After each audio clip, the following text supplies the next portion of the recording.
Hey, are you a dumbass?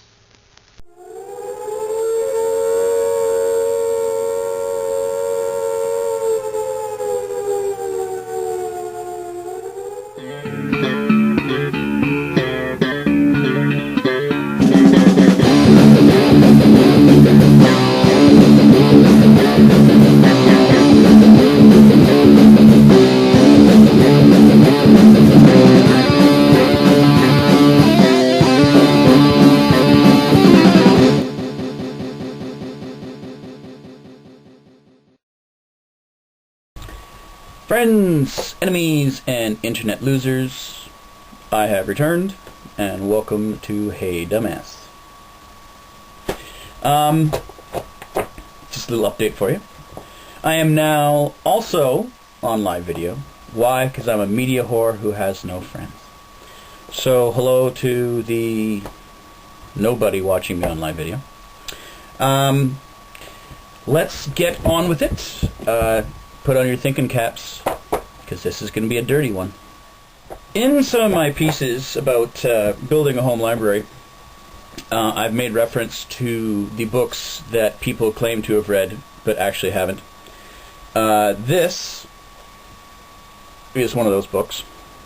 It's called Dialectic of Enlightenment by Max Horkheimer and Theodore W. Adorno. Two very angry, aggressively intelligent people. And it reads that way too. They're talking about how they're worried about the new culture industry. I'll get into that in a second.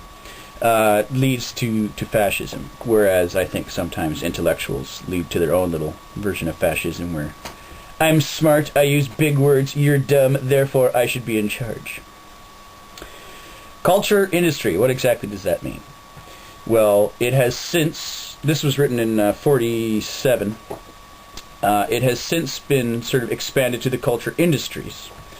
But for the people who are critics of those industries, the general us versus them mentality still exists. So, Dialectic of Enlightenment. Just going to read a little passage from the introduction for you here. The fallen nature of modern man cannot be separated from social progress. On the one hand, the growth of economic productivity furnishes the conditions for a world of greater justice. On the other hand, it allows the technical apparatus and the social groups which administer it a disproportionate superiority to the rest of the population. What does that mean? Basically, it's not about Paris Hilton going to jail. It is about Paris Hilton getting a table at the restaurant, and you don't. More importantly, it's about Lindsay Lohan showing up at a fashion shoot, wearing a dress, getting that dress for free, even after being paid to be at the photo shoot. The photo shoot goes into Maxim magazine, girls see it, oh my god, I want that dress, and they run out and buy it. The idea that the culture industry, or industries, only exists to further the capitalist exploitation of the masses. Now, as soon as someone from Europe starts using the word masses, everybody goes, oh my god, it's a communist, you must be wrong! Well, being sort of against the problems with the capitalist system doesn't necessarily make you a communist. It just makes you someone who has problems with the capitalist system.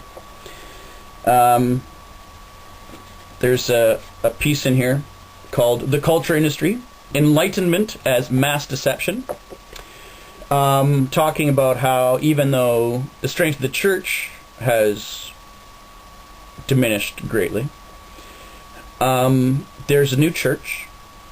It is entertainment. And its God is the almighty dollar. Now, this should come as a surprise to no one. But here, where we are able to actually, if you watch, say, Seinfeld, you can't just send in a video response and say, Jerry, that joke wasn't funny at all. We seem to think that we're experiencing some sort of freedom here. But there is one step that we are missing.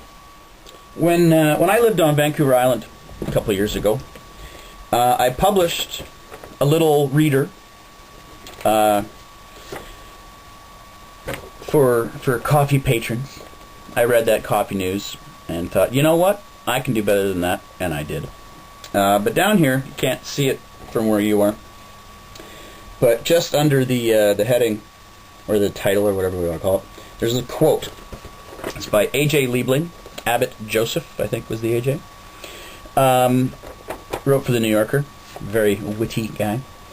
The quote is, "Freedom of the press is limited to those who own one."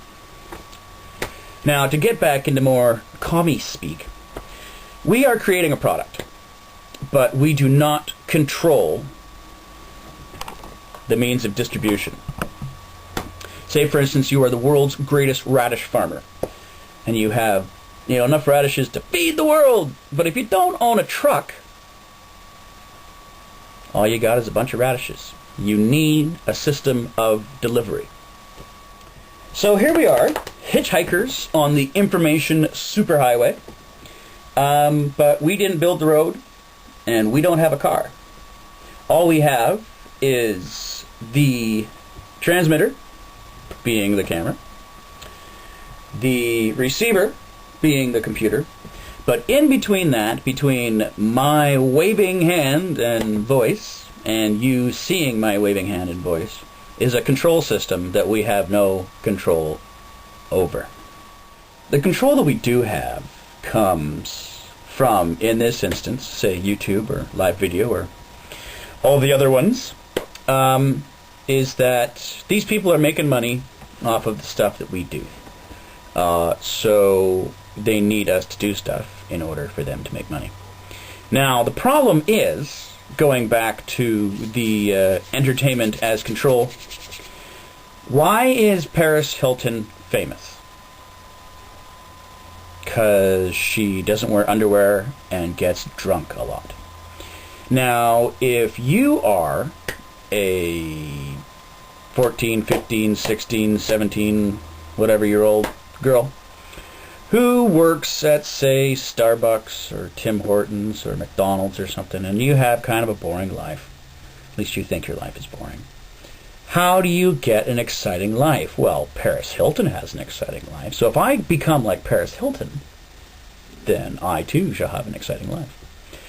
So they post videos of themselves taking their clothes off and this, that, and everything else. And people buy into that because it's cheap and it's easy. Most people aren't going to sit through the 7 to 9 minutes of my videos. And the unfortunate thing is they're the ones who probably should. So, while we have this small foothold, I suggest that we use it the best we can. Keep your clothes on, because the internet is unforgiving, and the internet is forever. And if you want to be remembered as a whore, call me. For more information about the sources and materials quoted in Hey Dumbass, please visit the Hey Dumbass blog at dumbassblog.spaces.live.com.